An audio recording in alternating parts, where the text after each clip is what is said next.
Have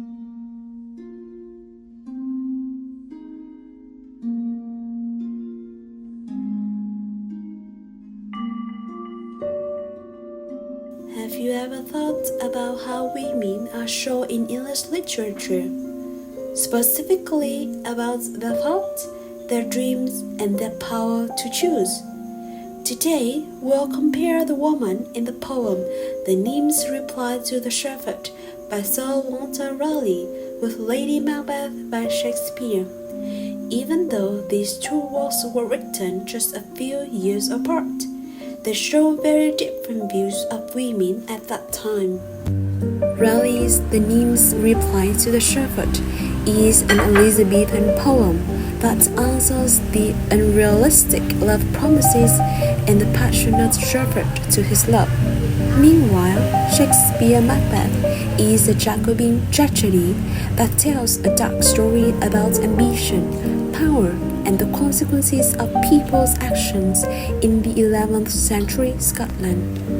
The nymph takes a firmly realistic view of the surfer's promises.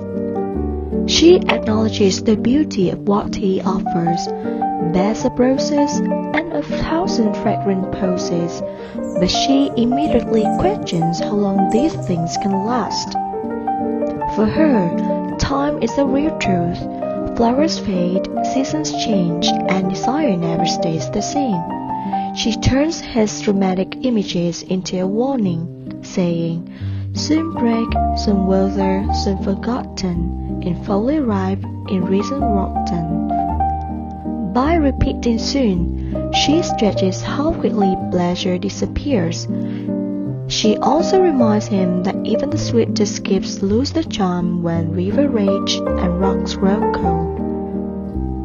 Instead of accepting illusions, she demands love that is honest and lasting. Her realism becomes protection. Through clear judgment and skepticisms, she shields herself from false promises and future disappointments. In contrast, Lady Macbeth is an idealist. She sees power, fate, and human psychology in a simplified and overconfident way. First, she treats the witch's prophecy as an absolute truth, fate and metaphysical aid, as if the crown is already guaranteed. She believes one action killing Duncan will instantly make them great. The nymph shows her power through refusal. She is not convinced by the surfer's tempting offers of pork claps and ambassadors or a gown made of the finest wool. Instead, she uses reason to test his words. Her condition is clear: if all the world and love were young, and truth in every surfer's tongue. She knows these conditions are impossible, which exposes the weakness of his promises. She also highlights how fragile his gifts are, reminding him that such delights are only pretty pleasures that time will quickly destroy. By rejecting persuasion, the nymph keeps control and makes decisions grounded in truth, not with words. Lady Macbeth is defined by her ability to manipulate the people around her, especially Macbeth. She attacks his masculinity to push him toward murder. When you don't do it, then you were a man. She also plans the details herself, leave on the rest to me, and uses emotional pressure to bend Macbeth's will to her ambition. She even calls on dark forces, unsexed me here, to make herself cold enough to influence him without hesitation. To the prison, to the grave, to the sky. But her manipulation has limits.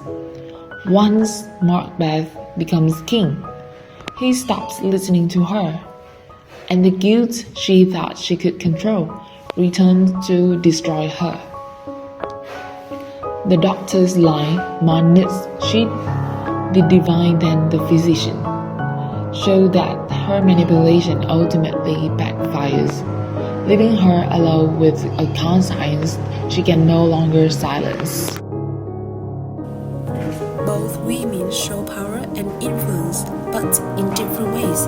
The nymph uses clear thinking and wisdom to protect herself. Lady Macbeth uses pressure and manipulation to reach her goals, but it leads to her downfall.